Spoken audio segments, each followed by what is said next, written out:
Hey crafty cuties, welcome back to Paper Terrace. If you're new, my name is Jessica.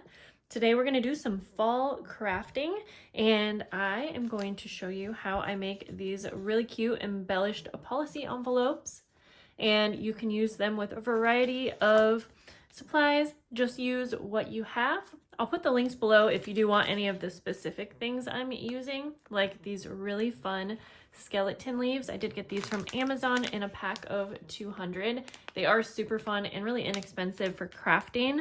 A few other things that I'll just mention. I have these really thin Velcro dots. They're much thinner than the normal ones. So again, I will link those below. I'm using some plaid papers because I feel like they go perfectly for the fall season, but again, use whatever you prefer. I'm going to be using my Tombow Mono Aqua Glue. I use the refill and I have it in this bottle. And then I'm going to be using a fun little paper punch to create these policy envelopes in a very quick and easy way. At the end, I'll actually show you an alternative way to make the policy envelope without the punch, but I do like this if you're wanting to make a bunch of these. So let's get right into it. I'm going to grab the punch and we'll make the policy envelope first and then we'll embellish at the end. I am going to grab a paper. I already have a bunch cut down because I'm making a bunch of these. And I have this cut to 8 inches by 6 inches. Let me just double check that measurement actually. If you are following along and you want to know, yes, 8 inches by 6 inches.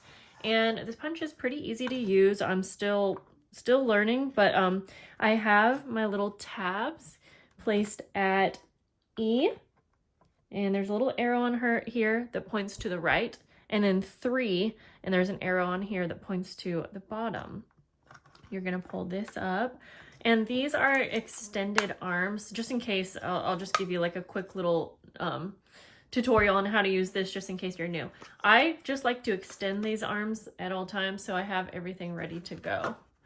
So then you're gonna take your paper. You want the longest way to be at the top, so it's horizontal, I guess you could say.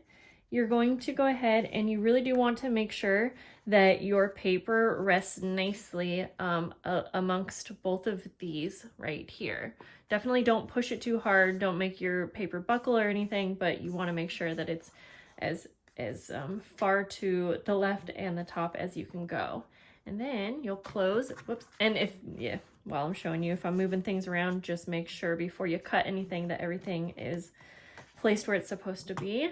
So put this arm down, and then you'll take this little, oh my gosh, I have slippery hands today. You'll take this right here. I didn't realize that this turns, that's why that's happening. And then you're gonna go ahead and place this little piece that has a little button, not the blade, into the groove, and then you're going to just make sure hold your paper down. It's much easier when you're not filming. I'm at a really weird angle, but you're going to take this and it's going to slide along the groove super easily like that, and then pull this up, and you're going to take your paper and you're just going to flip it over like this. It is much easier if you're using a pattern paper because you can remember what the front and back is, but either way, just flip it over so that we're still horizontal. Make sure everything's lined up, and then go ahead and cut again. Lift that up, and then we're going to flip it vertical, lining everything up on these little notches. Cut. Lift up. Flip over to cut that last corner. So you're cutting all of the corners. And cut. You can put this back in its little spot so it's not moving around.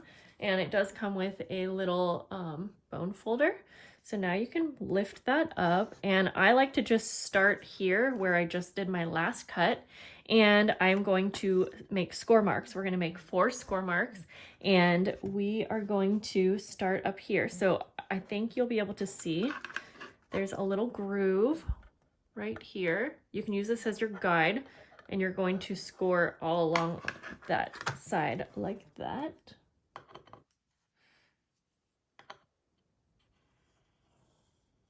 the groove makes it pretty easy. And then before we switch this around or anything, there's also a groove down on this one.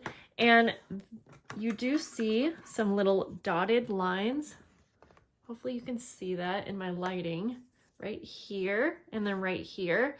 That way, if you are starting from the top, you can use that as a guide.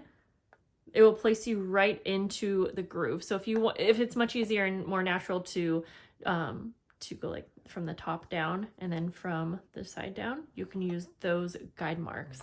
And I will do that a lot off camera, honestly. But again, just for, let's see how easy it is. Oh yeah, it takes you right into the groove. So that's actually very easy. And then you're going to take this and, I do always forget exactly which way. No, let me start. Okay, so when we just got done, let me think this through really quick. Sometimes we want to score the last two areas, but for some reason, there we go.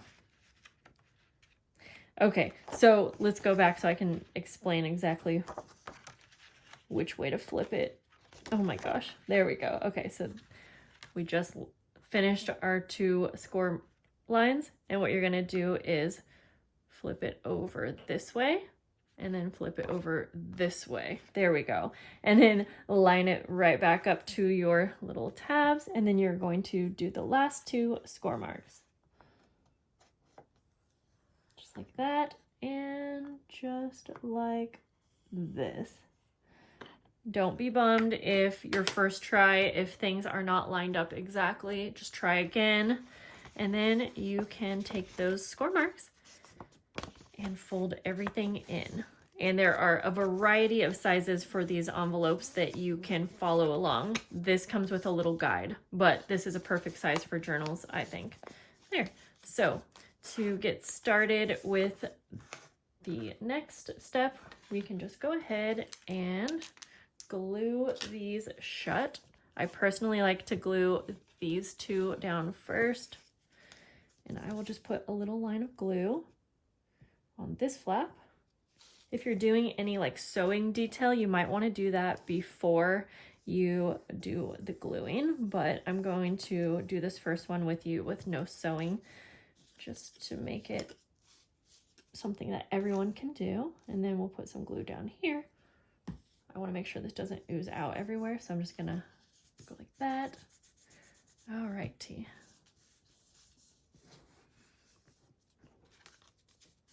Okay, now we can decorate this, but like I promised you, I'm gonna quickly show you how to make one without any punch. So I'm gonna grab another paper, and actually let's grab a different color.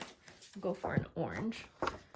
And what I'm going to do is I'm going to take the same size. This is probably going to end up a little bit different size than the first one, but we're going to take an 8" by 6" piece, and I'm going to hold it actually the vertical way, and I am just going to first fold this in just a couple inches.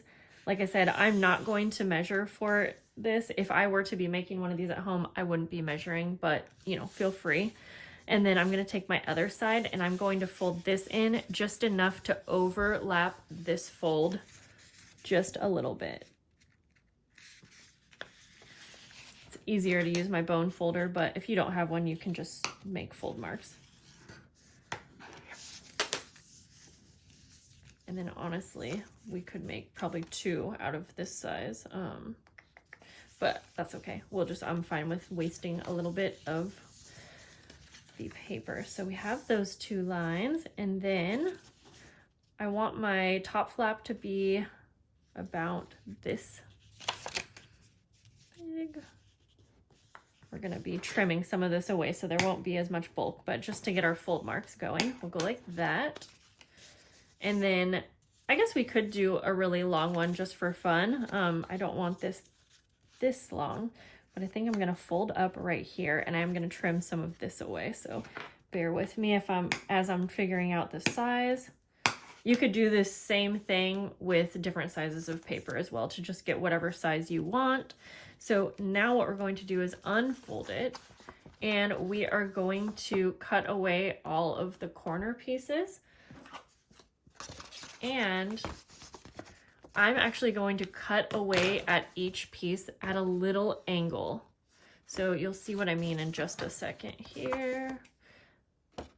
That's just going to help us not overlap too much paper. So I'm going to I'm going to cut that at an angle, and I'm going to cut this at an angle. And then I'm going to do the same thing for this side. And I am just eyeballing this. That's kind of why I like to have the punch, so that you can do everything. But if you're only making a couple of these, I feel like you're just fine. And again, I'm just cutting at an angle to get those squares out.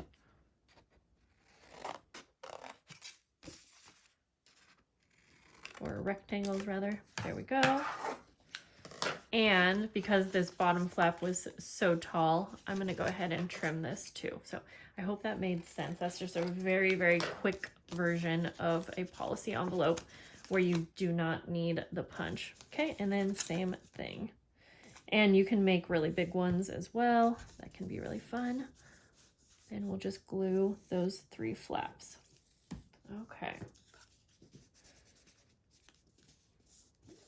And if we want, we can also take a little bit of brown ink. I didn't have that part planned out, but I'm going to use a little vintage photo.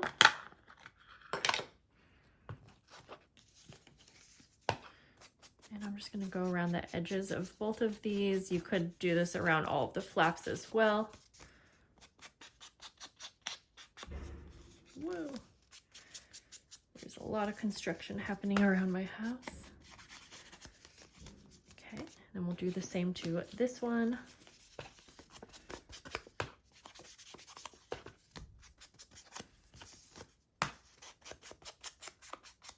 Just like that. These can be really fun to make for Happy Mail or for just building up your stash and having these on hand for journals. And the fun thing is you can do them in all different themes. Okay, I'm gonna get rid of my scrap papers there.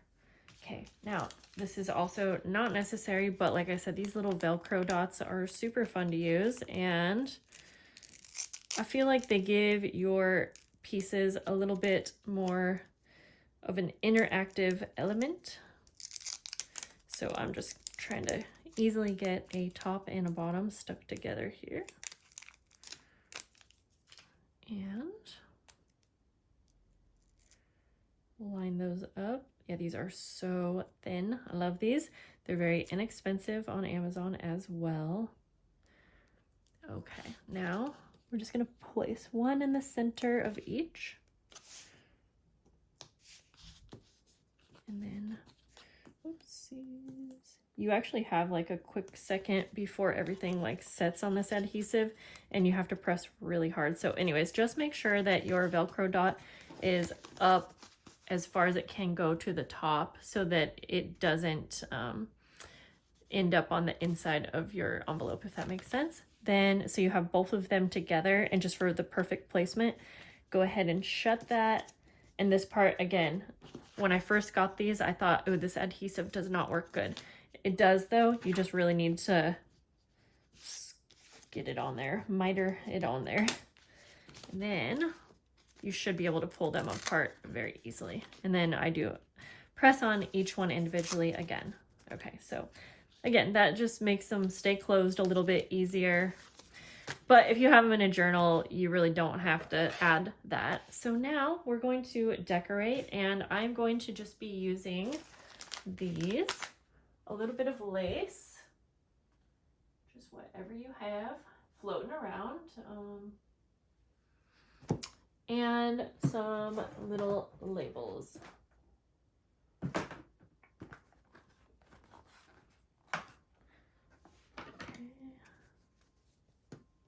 Ooh, this will be really cute. Just like that.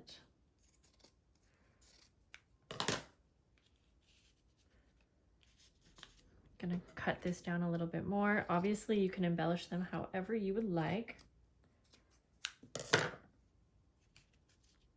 just gonna layer things on until I'm happy. Now I do want to add the skeleton leaves, but since they are a lighter color, well, number one, you can either dye these. That might be fun. We could do that.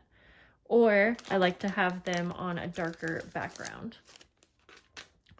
Okay, but first of all, let's take a few little pieces of some like Tim Holtz ephemera. Ooh, this one's perfect because it has a little bit of orange in it.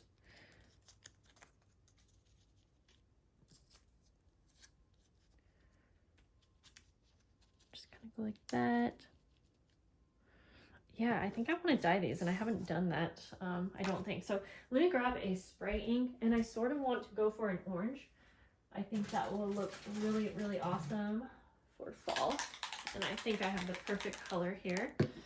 Let's see if I can find some scrap paper. Yes, I do. I'm just gonna push those up a little bit.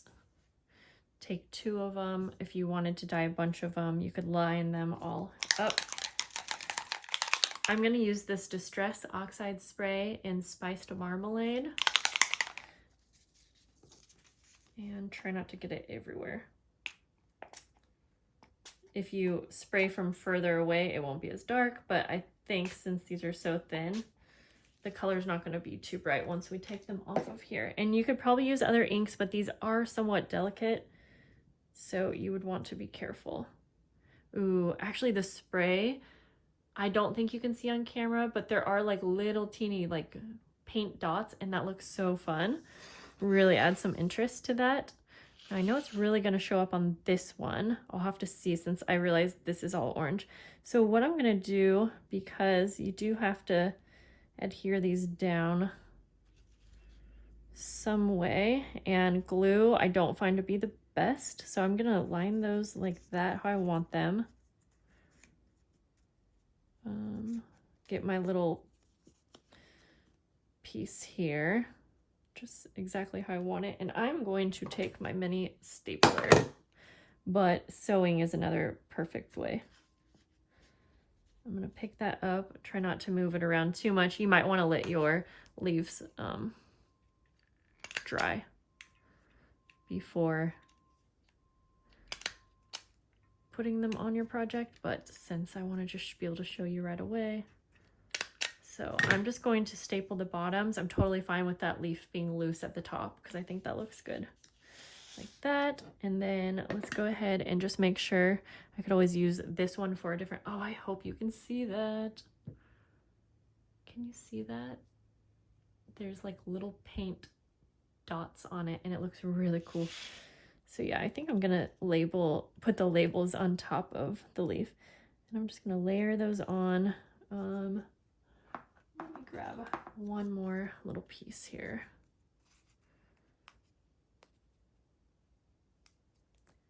You could add a lot more layers in this and it would be really fun. Gold thread would be fun.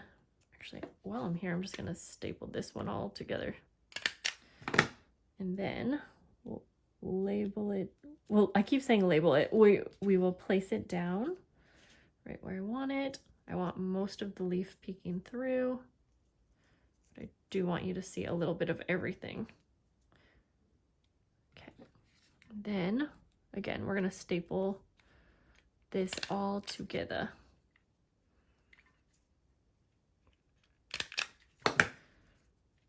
And then, so like I was saying earlier, if you're wanting to add sewing detail to your policy envelopes, someone had suggested to me that you don't put your policy envelope together quite yet. And let me just show you as an example real quick since I have another one. So you would not glue these together until you make these.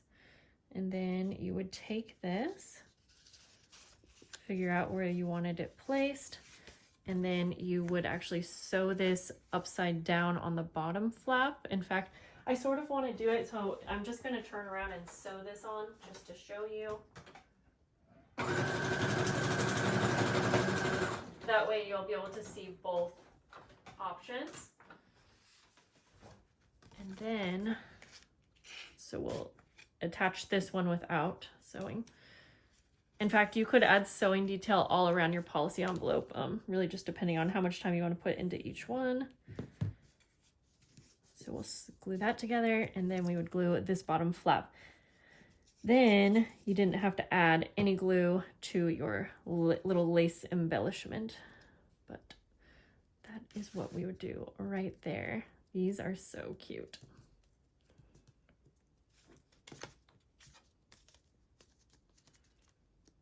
I don't know why I didn't think to add or to dye the leaves before. I really am liking that idea.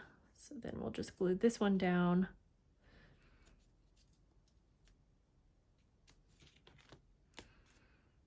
There.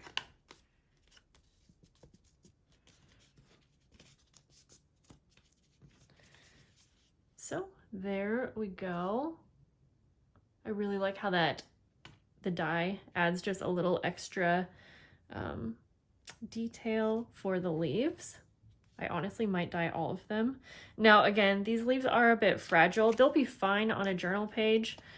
They have a little flexibility to them. Like, I'll show you, like, they're not exactly going to crack if you bend them, but like this one even has like a little bit of tearing happening. I feel like that's just normal and natural, but yeah, I would be mindful if you're packaging these in the mail. In fact, I'm still thinking about how I'm going to do that.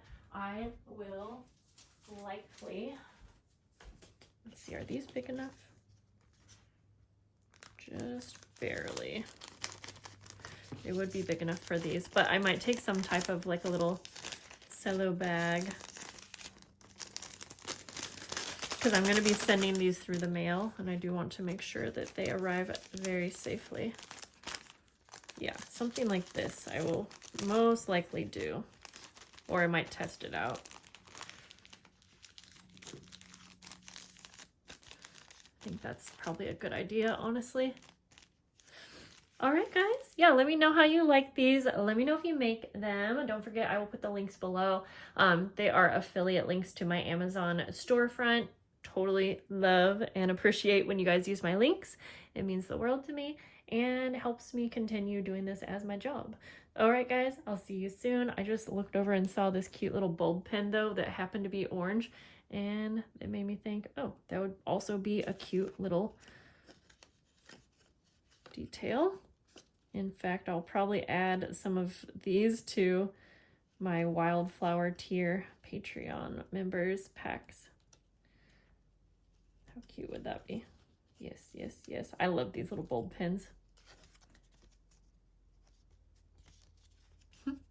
Okay, perfect. I'll see you guys later. Bye.